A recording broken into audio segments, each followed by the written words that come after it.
வாழ்நாள் முழுவதும் சிறையில் கழிக்கப் போகும் பிள்ளையார் நேற்று இரவு கைது செய்யப்பட்டமைக்கான காரணத்தை வெளியிட்ட சிஐடி. சற்று முன்னர் வெளியான பரபரப்பு தகவல்கள்.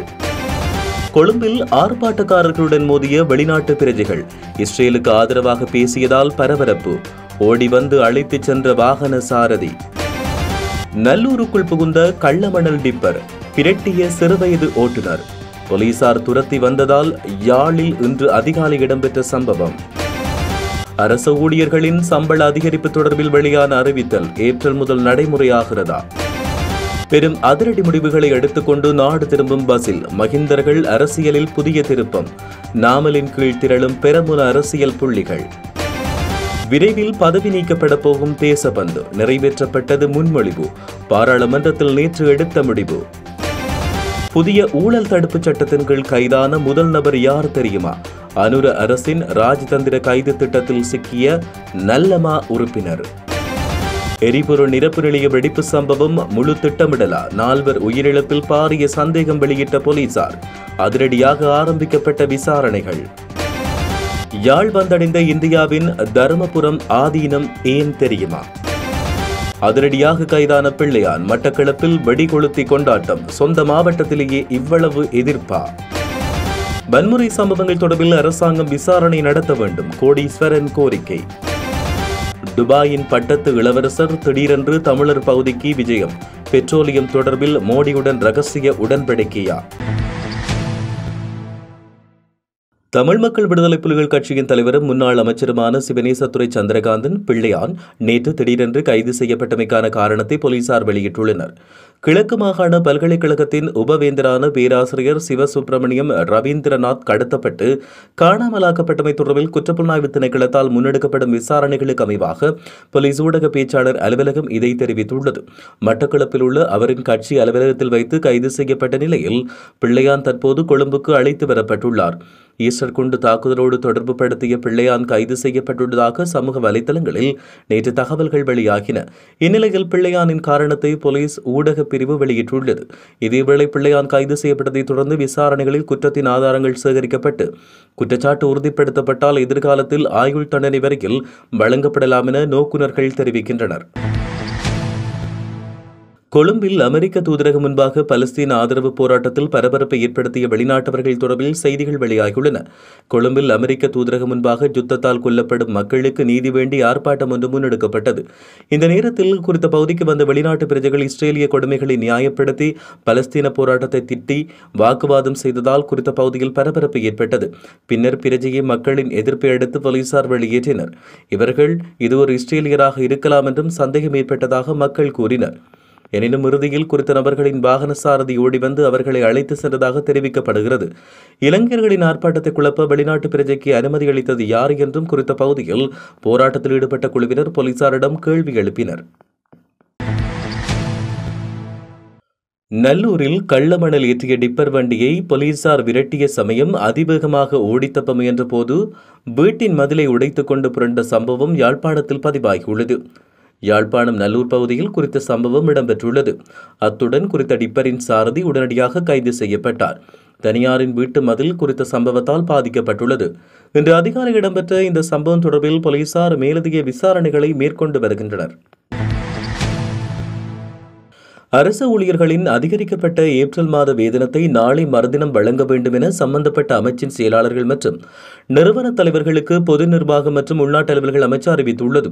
ஏற்றுக்கொள்ளப்பட்ட காரணத்தின் அடிப்படையில் பாதீட்டில் திருத்தம் செய்யப்பட்ட வேதனத்தை அன்றைய தினம் வழங்க முடியாவிட்டால் அந்த நிலுவைத் தொகையை ஏப்ரல் 25ஆம் தேதி வழங்க வேண்டும் என அமைச்சு தெரிவித்துள்ளது. உள்ளூராட்சி மன்றங்களுக்கான தேர்தலை தொடர்ந்து ஸ்ரீலங்கா பொதுஜன பெரமுனவில் மாற்றங்களை செய்வதற்காக அந்த கட்சியின் நிறுவனர் பசில் ராஜபக்ஷ இலங்கைக்கு திரும்ப உள்ளார். பசில் ராஜபக்ஷ ஜூன் மாதம் நாடு திரும்புவார் என கட்சியின் வட்டாரங்களை மேற்கோள்காட்டி தகவல் வெளியாகியுள்ளது. அவரின் வருகையை அடுத்து ஸ்ரீலங்கா பொதுஜன பெரமுனவின் நிலைப்பாடுகளில் பல குறிப்பிடத்தக்க மாற்றங்கள் இடம்பெறும். இவை நாமல் ராஜபக்ஷவின் எதிர்கால அரசியல் திசையை தீர்மானிக்கும் என தெரிவிக்கப்படுகிறது. நாடு திரும்பும் பசில் அடுத்த ஜனாதிபதி தேர்தலை இலக்காக கொண்டு கட்சியின் உறுப்பினர்களை ஒன்றிணைத்தல் வெளியேறுவோர் அல்லது கட்சி செயற்பாட்டில் ஒதுங்கியிருப்போரை மீண்டும் இணைத்தல் உள்ளிட்ட விடயங்களை கையாள்வார் என்று கூறப்படுகிறது. இதன்படி முன்னாள் சபாநாயகர் மஹிந்த ஜாபா அபிவர்த்தன, முன்னாள் தென்மாகாண ஆளுநர் லக்ஷ்மன் ஜாபா அபிவர்த்தன, மாத்தறையின் முன்னாள் எம்பி கருணா கொடித்துவக்கு, ரத்தினபுரியின் முன்னாள் எம்பி அகில எல்லாவல் ஆகியோர் சமீபத்தில் மொட்டு கட்சியில் மீண்டும் இணைந்துள்ளனர்.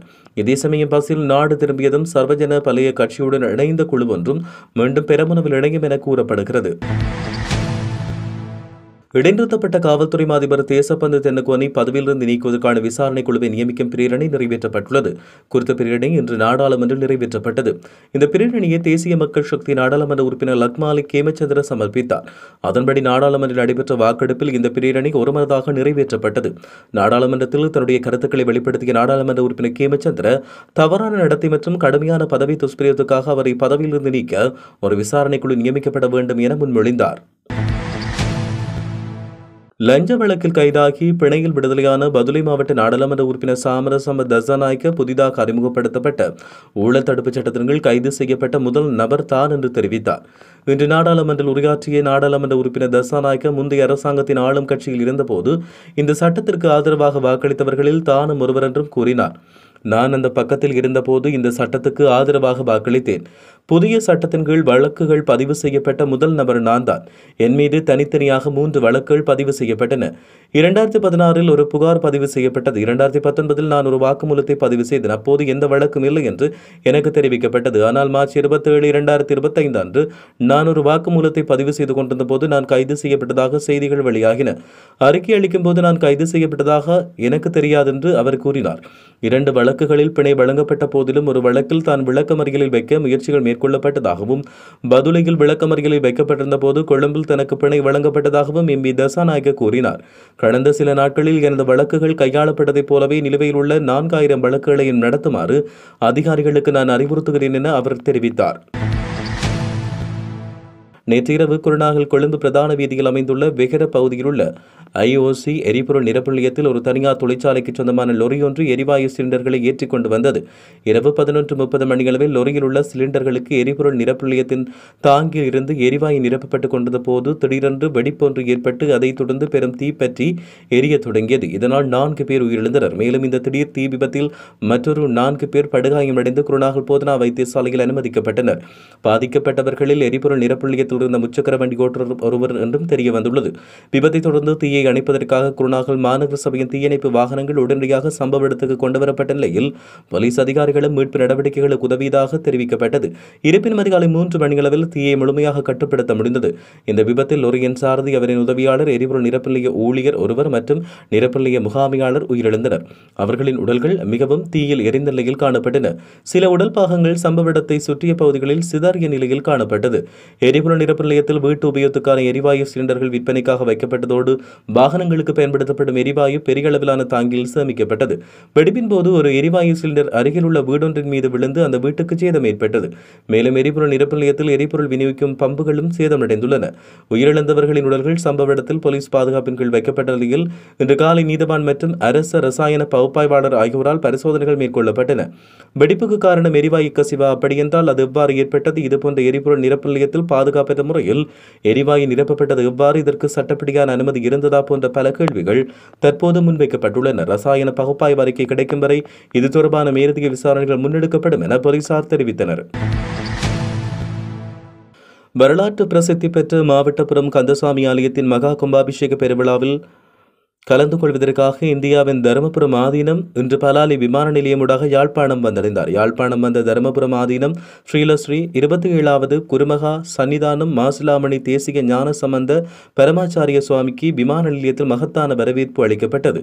மாவை ஆதீனம் சார்பில் அச்சுவேலி சிவாகம கலாநிதி சிவஸ்ரீ கூவைக்க வைத்தீஸ்வர குருக்கள் பூரண கும்பம் வைத்து தருமபுரம் ஆதீனத்தை வரவேற்றார். அதைத் தொடர்ந்து நல்லூர் வடக்கு ஸ்ரீ சந்திரசேகர பிள்ளையார் கோவில் பிரதம சிவாச்சாரியார் சிவஸ்ரீ முத்து ஸ்ரீனிவாசக குருக்கள் மற்றும் திருநெல்வேலி நீலாயாதாட்சி சமேத காயரோ கோணேஸ்வரர் தேவஸ்தானம் சிவஸ்ரீ சதா சிவகுருமார் குருக்கள் பிரம்மச்சரி சிவ ஆனந்த கிருஷ்ண சர்மா ஆகியோர் மாலை அணிவித்து ஆதீனத்தை வரவேற்றனர். தொடர்ந்து திருக்கேதீஸ்வரம் மற்றும் நல்லூர் வடக்கு ஸ்ரீ சந்திரசேகர பிள்ளையார் கோவில் ஆலய அரங்காவர்கள் மற்றும் லண்டன் கனகதுர்க்கை அம்மன் ஆலய இணை ஸ்தாபகர் கலாநிதி அப்பையா தேவசகாயம் ஆகியோர் பொன்னாடை போர்த்தி ஆதீனத்தை வரவேற்றனர்.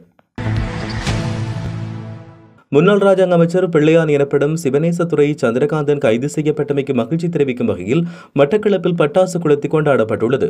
களுவாஞ்சிக்குடி காவல் நிலையத்துக்கு அருகில் இளைஞர்களால் நேற்று மாலை பட்டாசு கொளுத்தப்பட்டது. சிவனேசத்துறை சந்திரகாந்தன் கட்சி தலைமை காரியாலயத்தில் வைத்து நேற்று கைது செய்யப்பட்டதாக தெரிவிக்கப்படுகிறது. கொழும்பில் இருந்து வருகை தந்த குற்றப்புலனாய்வு திணைக்களத்தால் இந்த கைது நடவடிக்கை மேற்கொள்ளப்பட்டுள்ளது. தமிழ் மக்களுக்கு எதிராக இலங்கையில் இடம்பெற்ற ஒவ்வொரு வன்முறை சம்பவங்கள் தொடர்பிலும் தேசிய மக்கள் சக்தி அரசாங்கம் விசாரணை நடத்த வேண்டும் என நாடாளுமன்ற உறுப்பினர் கவேந்திரன் கோடீஸ்வரன் கோரியுள்ளார். நாடாளுமன்றில் கருத்துரைத்த அவர், கடந்த கால அரசாங்கங்கள் இந்த விடயம் தொடர்பில் விசாரணை நடத்தாமையின் காரணமாக உள்நாட்டு நீதி பொறிமுறையை தமிழ் மக்கள் நிராகரிப்பதாகவும் தெரிவித்தார். 2 நாள் அரசுமுறை பயணமாக இந்தியா சென்றடைந்த துபாயின் பட்டத்து இளவரசரும் துணை பிரதமரும் மற்றும் அமீரக பாதுகாப்பு அமைச்சருமான ஷேக் கேம்தான் பின் முகமது அல் மக்தூம் அவர்களை இந்திய சுற்றுலா, பெட்ரோலியம் மற்றும் இயற்கை எரிவாயுத்துறை அமைச்சர் சுரேஷ் கோபி மற்றும் முக்கிய அதிகாரிகள் உற்சாகமாக டெல்லி விமான நிலையத்தில் வரவேற்றனர். அரசு மரியாதையுடன் விமான நிலையத்திலிருந்து அழைத்துச் செல்லப்பட்ட அவர் இந்திய பிரதமர் மோடி, வெளியுறவுத்துறை அமைச்சர், இந்திய பாதுகாப்புத்துறை அமைச்சர் உள்ளிட்ட பலரை சந்தித்து வருகிறார். துபாய் உள்ளிட்ட ஐக்கிய அரபு அமீரகத்தில் சுமார் 34 லட்சம் இந்திய தொழிலாளர்கள் பணிபுரிந்து வருகின்றமை குறிப்பிடத்தக்கது.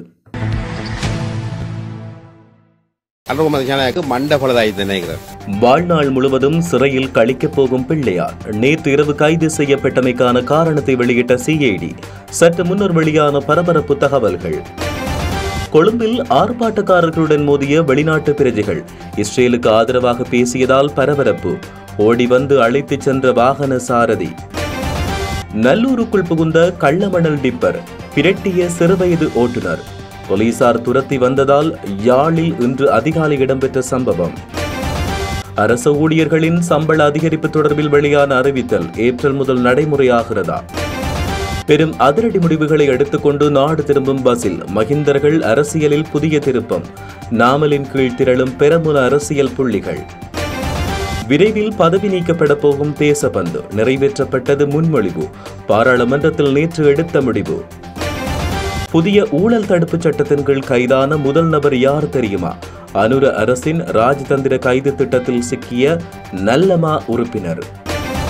எரிபொருள் நிரப்பு நிலைய வெடிப்பு சம்பவம் முழு திட்டமிடலா? 4 உயிரிழப்பில் பாரிய சந்தேகம் வெளியிட்ட போலீசார்.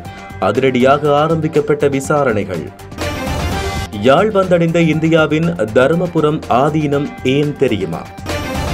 அதிரடியாக கைதான பிள்ளையான். மட்டக்களப்பில் வெடிகொளுத்தி கொண்டாட்டம். சொந்த மாவட்டத்திலேயே இவ்வளவு எதிர்ப்பா? வன்முறை சம்பவங்கள் தொடர்பில் அரசாங்கம் விசாரணை நடத்த வேண்டும், கோடீஸ்வரன் கோரிக்கை. துபாயின் பட்டத்து இளவரசர் திடீரென்று தமிழர் பகுதிக்கு விஜயம். பெட்ரோலியம் தொடர்பில் மோடியுடன் ரகசிய உடன்படிக்கையா?